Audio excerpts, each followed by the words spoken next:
तो कई चीज़ें ना इमीडिएट एक्शन से रिजल्ट आती है और वो एकदम चेंज होने लग जाती है। तो भविष्य क्या होता है कि अगर आप अभी अभी जाग कर अगर आपने एक्शन चेंज कर लिया तो आपका भविष्य उसके अनुसार बदलने लग जाएगा। बस पूरे जन्म में ना हम ले जाने वाले हम मास्टर होते हैं, टीचर होते हैं, तो वो हम ड्राइवर है उसके। नमस्कार दोस्तों, मिस्टिक इनसाइट्स क्लिप्स देखते रहिए to make yourself strong spiritually, physically, mentally and socially, and to get more updates subscribe the channel.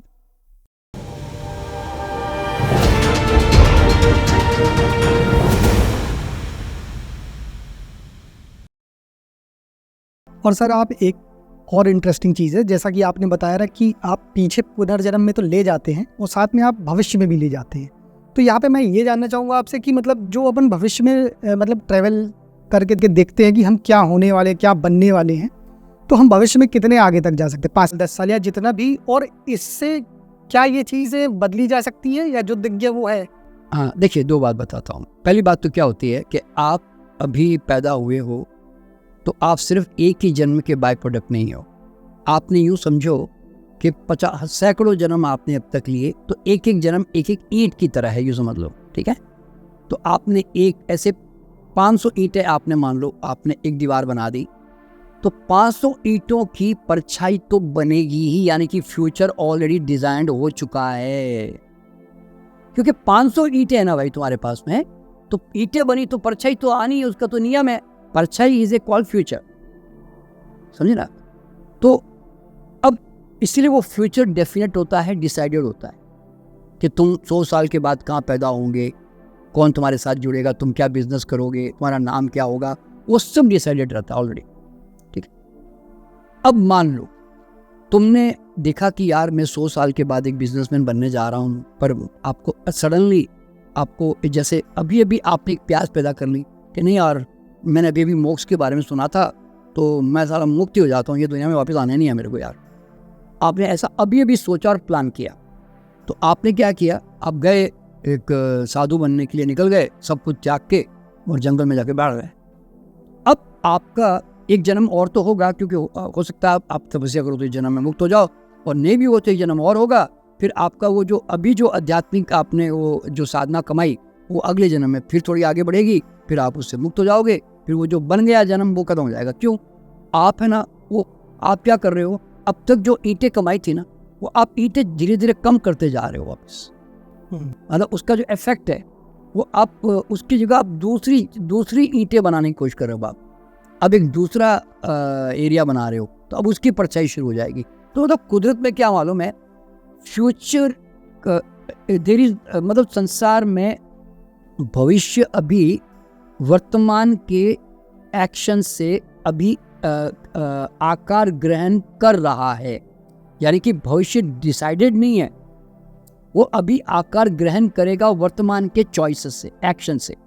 अभी जैसे अब हम बैठे हुए हैं, अभी आपने अभी कोई ऐसा प्लान ही नहीं था, पर सडनली आप मुझे कहेंगे शर्मा जी आप मेरे साथ चलना, यहाँ पे बहुत अच्छा गन्ने का रस मिलता है। मैं तो गन्ने का रस के बारे में सोचा ही नहीं था, ना मेरे दिमाग में था, ना मेरे को ऐसा भी नहीं था, मेरी तकदीर में लिखा था जी गन्ने का रस। आपने मुझे इनिशिएट कर दिया, शर्मा जी गन्ने का रस पीना जी, बाहर बहुत अच्छा गन्ने का रस वाला है, तो मैं जाके आपके साथ पी लूँगा, क्योंकि वो इमीडिएट एक्शन से रिजल्ट डेवलप हुआ। तो कई चीज़ें ना इमीडिएट एक्शन से रिजल्ट आती है और वो एकदम चेंज होने लग जाती है। तो भविष्य जो है ना, वो वर्तमान के चॉइस से बदलना पड़ता है। तो इसमें फ़र्क क्या बता रहा हूँ, जो व्यक्ति नहीं जाग के जीता है और ऐसे बेहोशी में जी रहा होता है, तो उसका भविष्य अनकंट्रोल्ड अपने आप में आकार ग्रहण कर चुका होता है और कर रहा होता है, क्योंकि वो उसमें कोई परिवर्तन नहीं कर रहा है। एक आदमी जाग गया और मान लो उसने घर खोल के देखा, यार मेरे घर में तो कांटे कांटे यार, फूल ही नहीं है यार, तो उसने अभी अभी डिसीजन लिया कि नहीं, मेरे घर में अब फूल होने चाहिए। तो वो क्या करेगा, वो जब बाजार जाएगा, इमीडिएट एक्शन में आ जाएगा, बाजार जाएगा, बीज लाएगा, गमलों में डालेगा। अब उसके घर में 2-4 महीने के बाद में अब उसका जो भविष्य है वो फूल वाला होने लग जाएगा। क्यों? उसने विल पावर से उसने चॉइस की है। अब देखिए, सबसे बड़ा एग्जाम्पल मैं आपके सामने स्वयं बता रहा हूँ। देखिए, एक समय था मैं बीमार पड़ा, फिर मैंने संकल्प लिया कि मैं आज के बाद अब बीमार नहीं पड़ूंगा। तो अब 45 साल हो गए, मेरे लिए डिजीज इम्पॉसिबल शब्द हो गई, क्योंकि मेरी मर्जी के बिना मुझे कोई बीमार नहीं कर सकता। ऐसे क्यों? ये चॉइस मैंने की है, क्योंकि शरीर कहता है बीमार पड़ना है तो कारण दो, मैं कारण नहीं देता और मेरा शरीर नहीं बोलता, बस सिंपल सी बात है। तो अब ये डिसीजन मैंने लिया ना, और ये मरते दम तक डिसीजन मैं मेंटेन करूंगा, क्योंकि वो मैंने चॉइस की है कि यार मैं तो शरीर को तो बीमार करूंगा नहीं भैया। अच्छा, और फिर एक समय था गरीबी में जी गए, क्योंकि माइंडसेट ऐसे ही था हमारा। फिर एक दिमाग में आया कि नहीं यार, वी मस्ट बिकम रिच, दुनिया में आए तो ऐसे तो नहीं जीना है भाई। तो फिर रिचनेस की मेंटालिटी डेवलप हुई, तो फिर वो रिचनेस की तरफ बढ़ते चले गए। तो उसका कारण क्या है? क्योंकि I change my action, my thought, my belief, समझे ना, इस तरह से। फिर एक समय में हम भी दुखी होते थे कि हर चीज़ को प्रतिक्रिया करते थे, तो अब समझ में आया कि यार दुखी तो मैं होता हूँ, यानी कि पेट्रोल की टंकियाँ तो मेरे भीतर है, तो मुझे मेरी पेट्रोल की टंकियाँ निकालनी पड़ेगी। बाहर तो चिंगारियाँ हैं इसलिए आग लगती है, तो अब ऐसे और हज़ारों आ जाएगी कल, तो इसलिए मुझे मेरे पेट्रोल समाप्त करने पड़ेंगे, तो मेरे घर में आग लगना बंद हो जाएगी।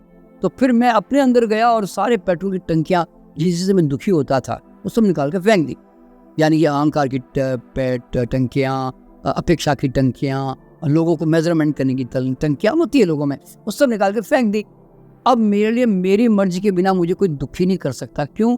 अब मैं इस पल को मैं परम आनंद में जीऊँ कि मैं इस पल को दुखी होकर इरिटेट होकर जीऊँ, ये चुनाव अब मेरा है। इस तरह से अब ये तीनों चीज़ें जो मैंने चुनी, ये तो अब मेरी मर्जी की हो गई ना ये तो भविष्य क्या होता है कि अगर आप अभी अभी जाग कर अगर आपने एक्शन चेंज कर लिया तो आपका भविष्य उसके अनुसार बदलने लग जाएगा। बस सर कोई एग्जाम्पल आप दे सकते हैं जिनको आपने भविष्य ट्रैवल कराया हो, मतलब भविष्य देखा उनने कि मैं 10 साल बाद ये, 15 साल बाद ये, और फिर उनके साथ वैसे ही घटित हो? हाँ, ये देखिए, ये तो देखिए अभी तक ये तो 100% भविष्य जितने भी हमने देखे ना वो सब लोगों के वैसे सफल हुए हैं। जैसे क्योंकि मैं तो 30 साल से काम कर रहा हूँ, तो मैं 5-5 साल 10-10 साल लेके जाता हूँ, तो उनके जीवन को देख रहा होता हूँ। जैसे किसी की शादी अभी नहीं हुई थी, लेकिन बाद में उसने देखा कि उसकी शादी हो गई है 5 साल के बाद, तो हो गई वास्तव में। उसके घर में 2 बच्चे हैं, एक लड़का एक लड़की मान लो, तो एग्जैक्टली वो लड़का लड़की हुआ हो ऐसे। किसी ने देखा कि मैं विदेश में किसी बर्फीले पहाड़ियों में अपने हस्बैंड के साथ घूम रही हूँ, तो वाकई जबकि उसके दिमाग में था ही नहीं। क्यों? वो कहती है पता नहीं कैसे चले जाऊँगी मैं यार, मेरा हस्बैंड तो कभी जाता ही नहीं है। पर सडनली उसके हस्बैंड के ना जॉब जो है ना एक विदेशी कंपनी में थी, तो उन्होंने उसको वहाँ भेज दिया नौकरी के लिए, तो वो वहाँ पे चली गई। तो इस तरह से क्या होता है कि जो भविष्य हम देखते थे कि पहली बात तो क्या है, आपके दिमाग में आपका कोई भविष्य है ही नहीं और आप उसको सडनली देख रहे होते हो, तो ऐसी क्या देखने की जरूरत पड़ गई भैया, आप तो कुछ भी देख सकते थे ना। लेकिन आप पूर्व जन्म में जब देख के आते हो भविष्य, तो वो आपको खुद को डाउट आता है, यार ये तो मैंने तो कभी सोचा भी नहीं, ये क्यों दिखाई दिया मुझे। ऐसा होता है ना यार, मैं तो कोई दूसरा ही घर दिखाई दिया, ये तो 5 साल के बाद वो घर है ही नहीं मेरा। तो जबकि आपके दिमाग में है ही नहीं कि मैं घर बदलूं, आपको लगता है इस घर को तो नहीं छोड़ूंगा भैया मैं, आप ऐसा सोच रहे हैं।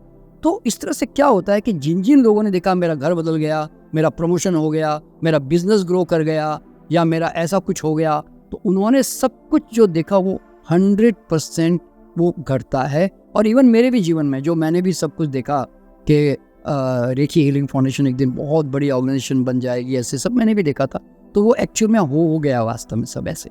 तो फ्यूचर सब कुछ घटता है वास्तव में। सर ये जो लोग अच्छा देख रहे हैं तो ये तो बहुत अच्छी चीज़ है, लेकिन अगर किसी ने कुछ ऐसा देख लिया जो उसको हर्ट कर सकता है या कुछ बुरा हो सकता, फिर उसको मैनेज कैसे किया जाए? देखिए पहली बात तो क्या है कि पूरे जन्म में ना हम ले जाने वाले, हम मास्टर होते हैं, टीचर होते हैं, तो वो हम ड्राइवर है उसके। मैं एक साइट सीइंग के टूर की तरह ना, मेरी मर्जी वाला ही मैं शहर के सामान दिखाता हूँ। अब मंदिर यहाँ तुम्हारे 500 है, पर मैं कहूँगा नहीं ये 5 ही मंदिर देखना जी, यही बढ़िया जी, बाकी सब बेकार है, मतलब जरूरत नहीं देखने की मान लो, तो मैं आपको दूसरे मंदिर दिखाता ही नहीं हूँ। अब समझे ना, तो मैं ना आपको जितने आपसे रिलेटेड अच्छी अच्छी चीज़ें हैं ना, मैं वही दिखाता हूँ। मतलब जैसे मान लो अगर मैं आपको भविष्य में लेके गया, तो मैं ये दिखाऊंगा कि भाई तुम किस तरह के व्यक्तित्व थे, तुम्हारी शादी कहाँ हुई, तुम्हारे कितने परिवार में बच्चे थे, तुम्हारा बिजनेस कैसा था, और उस समय क्या क्या नया डेवलपमेंट हो गया 100 साल के बाद मान लो इलेक्ट्रॉनिक गैजेट्स में। तो मैं वो चीज़ें दिखाता हूँ जो अच्छी अच्छी होती है ऐसे। मैं ये नहीं दिखाता कि तुम किसी के साथ क्या गलत कर रहे हो, ऐसा बोलता है, वो सब दिखाते ही नहीं है ना पूर्व जन्म में। हाँ, पूर्व जन्म में तो बाय डिफ़ॉल्ट दिख जाता है, क्योंकि मुझे उसका कार्मिक बंधन खोजना होता है, तो वो डिफ़ॉल्ट दिख जाता है कि मैंने किसी की हत्या कर दी थी, मैंने किसी को अत्याचार किया था, वो तो दिख जाता है और वो ज़रूरी भी है। जरूरी भी है। अच्छा, वर्तमान जीवन में कई बार जब मैं 5 साल के बाद लेके जाता हूँ, तो उसमें मैं देखता हूँ कि मैं उनको पूछता हूँ कि आपके घर में अब देखो कौन कौन है, तो वो कहते हैं जी मेरे पिताजी के ऊपर तस्वीर लगी हुई है या मेरे हस्बैंड के फोटोग्राफ पे फूल माला लगी हुई है। तो अब उसको ये समझ में आ गया कि यार मेरा हस्बैंड तो 5 साल के बाद है ही नहीं, मान लो। तो वो मुझे पूछती है कि सर अब मेरे हस्बैंड का तो मैंने ऐसे फूल माला वाला देखा, तो अब क्या करूं? देखो भैया, मैंने कहा डेथ उनकी वर्तमान स्थिति के अनुसार वो डेवलप हो चुकी है, लेकिन तुम्हारे हस्बैंड ने अगर आज ये बीज ठान लिया कि I will live long and I will take care of my health now, अगर वो सोच ले, तो मैंने कहा वो आज ही योगासन कर रहे हैं, बढ़िया खाना खाएं, अपनी हेल्थ की केयर करना शुरू करें, तो उनकी एज 5-10 साल और इधर उधर हो सकती है। अभी तो 5 साल इसलिए आ रही है क्योंकि तुम वो भी केयर नहीं कर रहे हैं। तो क्या होता है कि फ्यूचर इज ऑलवेज चेंजेबल, सही बात। क्योंकि वो वर्तमान के एक्शन से बदलता है ना, तो वर्तमान में एक्शन लेते ही वो स्थिति बदल सकती है आपकी। ओके।